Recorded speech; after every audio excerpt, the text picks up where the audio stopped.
We've got a humongous leak by Tom Henderson's Insider Gaming on Far Cry 7 and its story details. Now, we've talked a lot about Far Cry 7 and all the rumors, and a lot of them come from Insider Gaming, and this time we've got a massive one over what game engine, what the story details are for the next Far Cry 7. So if you want to hear more about Far Cry 7 and you want to catch up with the latest rumors, go ahead and watch the videos in the description and pinned comment section below. We also cover a lot of other Ubisoft titles like Ghost Recon, Splinter Cell, Prince of Persia, Star Wars, and much more. So the article reads, Insider Gaming has learned new details on Ubisoft's next mainline Far Cry entry following our exclusive report in January. The next game, which we will refer to as Far Cry 7 and is internally known as Project Blackbird, is scheduled to be released in fall 2025. The game will be developed by Ubisoft Montreal and will move away from the Dunia engine to the Snowdrop engine. Now, the upcoming Avatar Frontiers of Pandora, Star Wars Outlaws, and also the Division games of the past have all used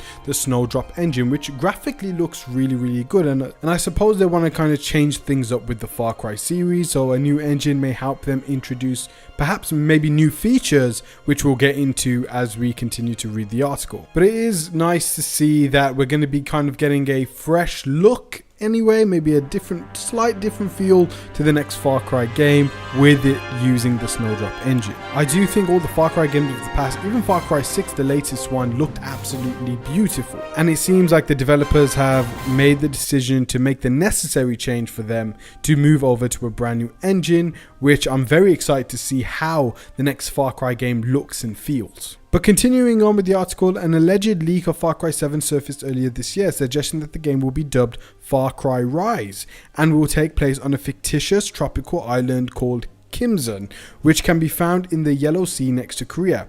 Insider Gaming was told by its sources that the leak is entirely inaccurate, so we won't be diving into more pieces of information from this rumor. So anything you heard on Far Cry Rise, take that out of your head right now. Speaking with sources, it's understood that the next entry to the series will be a non-linear story, with the story being centered around rescuing the player's kidnapped family. It was said that the game's plot revolves around a wealthy family that has been kidnapped by a conspiracy group currently called the Sons of Truth. While exact finite details are subject to change due to the game's stage of development, it was said that the premise of the campaign is for the player to rescue their entire family within a specific time frame. Currently, the current in-game timer stands at 72 hours, so that will be ticking down as you play. But this also converts to 24 hours in real time. But the timer can be paused when the player enters one of their safe houses, it was said. Far Cry 7's non-linear story means that the family members do not need to be rescued in order, and some family members can be killed, which has an impact on the story. While details are still a little murky, it's understood that the goal is to take down the Sons of Truth, and in order to complete the game 100%, you'll need to rescue all of your family members safely. To find your family members, it was said that the Far Cry 7 introduces a new interrogation mechanic to the game, which doesn't necessarily mean you'll get the information you need from the enemy. Sometimes the enemy will give up the information, sometimes they'll lie, stay quiet, or even sometimes they will try to escape, it was said. Ubisoft has been sporadic on their game announcements as of late, with the likes of The Division 3 being randomly announced in a PR email, so it's unclear when official information will be released, but we'll be sure to let you know once we hear more. So this actually excites me for Far Cry 7. I was already excited. I am a big fan of the Far Cry series. They have lacked in recent years, but the way I play them, they're kind of like junk food games. So I don't really pay 100% attention to them, except for their big villain cutscenes like Giancarlo Esposito scenes in Far Cry 6 were kind of the only times I was paying attention with his son.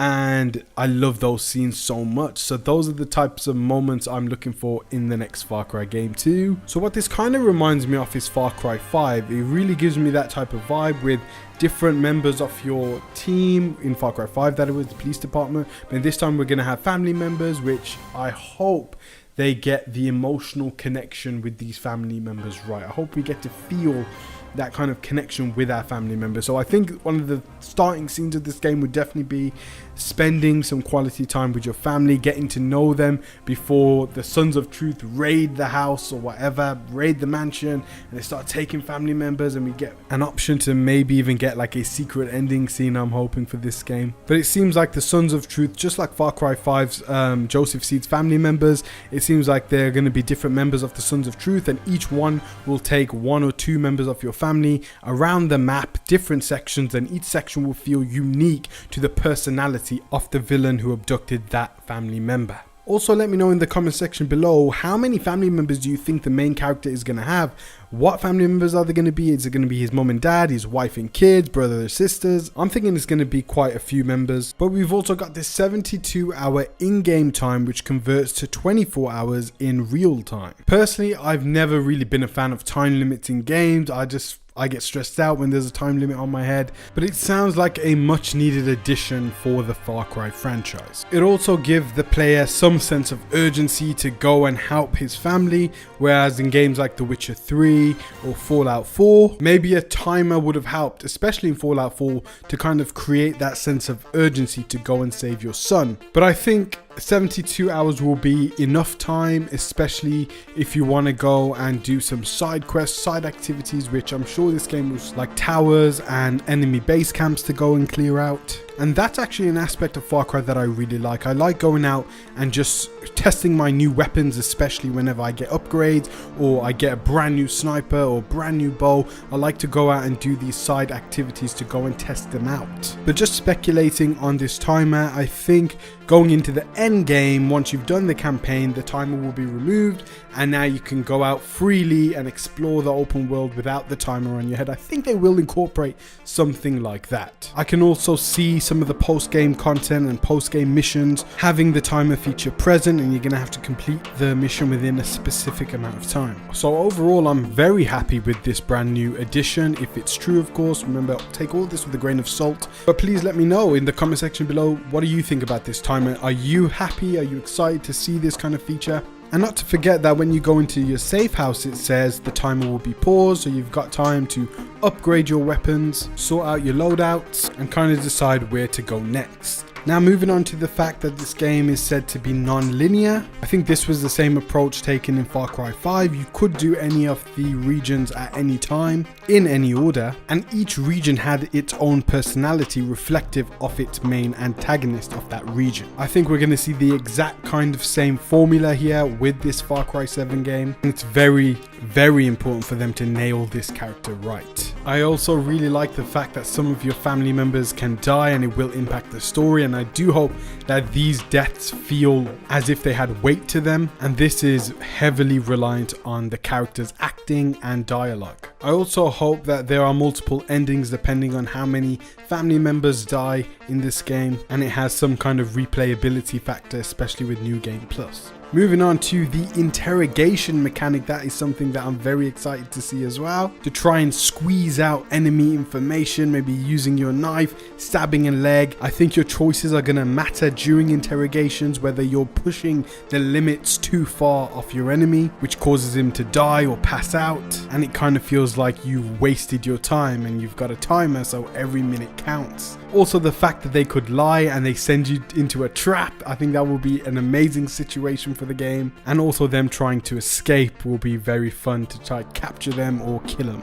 Now, these new villains being called the Sons of Truth and the fact that they're a conspiracy group, I guess there's not a lot to go on. It really depends on the actors and performances of this game and who they cast as the main villain. But just from my viewpoint right now, it does really remind me of Far Cry 5. And I really hope that this game doesn't end up feeling too much like Far Cry 5 and the villains really do have some amazing new personalities that we've never really experienced before in a Far Cry game. Remember that this game has a brand new lead director, and it is Drew Holmes, who is the Saints Row writer, and he's become the new director of the Far Cry IP. And he was one of the writers on Saints Row 2, and also Saints Row the 3rd. And I think they're all considered the best in the series. Now, when Drew Holmes was appointed the new IP director of the Far Cry games, he had this to say: "It's been an exciting few months. I'm happy to share that I'm starting a new position as IP director of Far Cry at Ubisoft. We have big things in store. Don't hesitate to reach out if you want to be a part of the next evolution of this great brand. So just from that quote alone, he's talking about evolution, which I think is a big hint to he wants to evolve the Far Cry franchise. So just to run over what we know about Far Cry 7 from this leak, it's a non-linear open world game where you're going to have to save your kidnapped family members from the conspiracy group called the Sons of Truth. There's going to be a timer over your head of 72 hours in-game time, which translates to 24 hours in real time. The game is going to be developed on the Snowdrop engine. You can rescue your family members in any order and they could die, which impacts the story. And there's going to be a brand new interrogation mechanic where you're going to be able to extract information from the enemy who could lie, escape, stay quiet, or just give up the information. And the series from now on is being directed by the new IP director of the Far Cry franchise, Drew Holmes. I personally am very excited for this next entry of the Far Cry series, and I think the upcoming Avatar Frontiers of Pandora game is going to give us our first kind of feel of what a Far Cry game is going to feel and kind of look like on the Snowdrop engine, because looking at the footage of Avatar Frontiers of Pandora, it does very much look like a Far Cry game just with an Avatar skin. And I'm very excited for the Avatar Frontiers of Pandora game. I really am. I don't think a lot of people are talking about it much, to be honest. But as a big fan of the series, I really do hope Vaz makes his way back onto the center stage in maybe the DLC of Far Cry 7, or maybe somehow in the main campaign. He was teased at the end of Far Cry 6 and also Far Cry 6's Stranger Things DLC. And Michael Mando has also said that he is up for returning as Vaz if they can do something new and creative with the character. I was hoping that we could have got a Far Cry 6 spin-off but focused on Vaz set in the island of Yara, but it seems like we are going in a completely new direction with the new IP director. But I feel like that was kind of teased at the end of Far Cry 6 that we were going to be getting a Vaz spin-off game, but the leadership got changed, which I'm still excited for. But I hope somehow we can get Vaz back in the future. But guys, I hope you enjoyed this video. Remember to comment your thoughts on this leak, and go ahead and watch my previous Far Cry videos in the description and pin comment section, as well as my other AAA upcoming rumored games videos. Guys, thank you so much for watching. Peace out, God bless, and I'll see you in one of my next videos. Take care, guys. I feel like I'm losing my mind. Is everybody in the world blind? Please, Lord, give me a sign, a sign. I feel like I'm losing my mind.